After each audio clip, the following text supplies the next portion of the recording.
2024-25 অর্থবছরে বাজেটে বিদেশ হতে দেশে আসা প্রবাসীদের কমানো হয়েছে ব্যাগেজ সুবিধা, বিভিন্ন পণ্যে যুক্ত করা হয়েছে শুল্ক। ব্যবহৃত 2টি মোবাইল ফোনের বেশি আনলে দিতে হবে শুল্ক।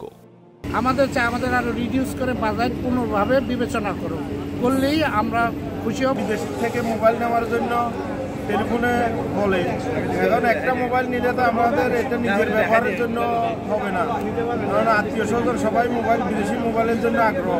আমি চাচ্ছি যে সরকারকে এই ট্যাক্সটা উঠিয়ে দেওয়া, 3-4-5টা মোবাইল নেওয়ার সুযোগ দেওয়া হোক। দেশের অর্থনীতিতে ডলার সংকটকালীন সময়ে গুরুত্বপূর্ণ অবদান রয়েছে প্রবাসীদের, তবে বাজেটে এর প্রতিফলন নেই। 2024-25 অর্থবছরে প্রবাসী কল্যাণ ও বৈদেশিক কর্মসংস্থান মন্ত্রণালয়ের জন্য 1217 কোটি টাকার বাজেট প্রস্তাব করা হয়েছে। বিভিন্ন সংস্থার তথ্য মতে 1.25 কোটি বাংলাদেশি কর্মরত রয়েছেন বিশ্বের বিভিন্ন দেশে। বছরে গড়ে 22 থেকে 24 বিলিয়ন ডলার রেমিটেন্স পাঠান এসব প্রবাসীরা। তাদের পাঠানো অর্থের ওপরে ভর করেই শক্তিশালী অবস্থানে দেশের অর্থনীতি। সেই বাজেটেও গুরুত্ব নেই তাদের। বরাদ্দে বরাবরই পিছিয়ে অভিবাসন খাত। বাজেটের আকার বাড়লেও বাড়ে না এ খাতের বরাদ্দ। প্রবাসীদের বড় একটি অংশ সৌদি আরব, আমিরাত, কুয়েত সহ মধ্যপ্রাচ্যের দেশে কর্মরত, যাদের বেশিরভাগ স্বল্প আয় ও সাধারণ শ্রমিক। কয়েক বছর আগে প্রবাসীদের মরদেহ সরকারি খরচে দেশে আনা হলেও সেটা বন্ধ রয়েছে। প্রবাসীদের মরদেহ সরকারি খরচে দেশে আনার দাবি জানান মধ্যপ্রাচ্যের প্রবাসীরা। ইউরোপের অন্যান্য দেশে নির্দিষ্ট একটা সময় পর্যন্ত প্রবাসে বসবাসের অনুমতি পান তারা, কিন্তু সেই সুযোগ নেই মধ্যপ্রাচ্যে থাকা প্রবাসীদের।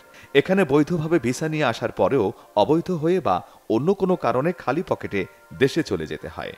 সরকার সহজ শর্তে প্রবাসীদের বিভিন্ন ঋণের কথা বললেও বাস্তবে নানা শর্তের জালে আটকা পড়ে এই সুবিধা থেকে বঞ্চিত হয় প্রবাস ফেরত সাধারণ প্রবাসীরা।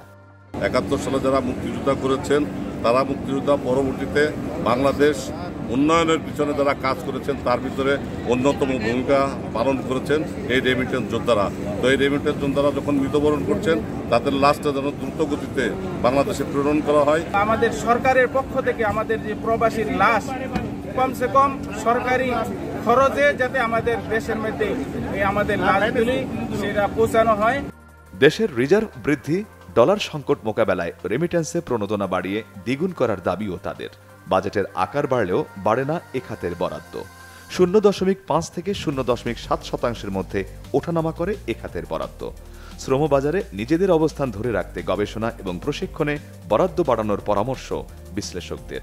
পাশাপাশি বাজেটে সামাজিক সুরক্ষায় প্রবাসী পরিবারকে অন্তর্ভুক্ত করার পরামর্শও তাদের।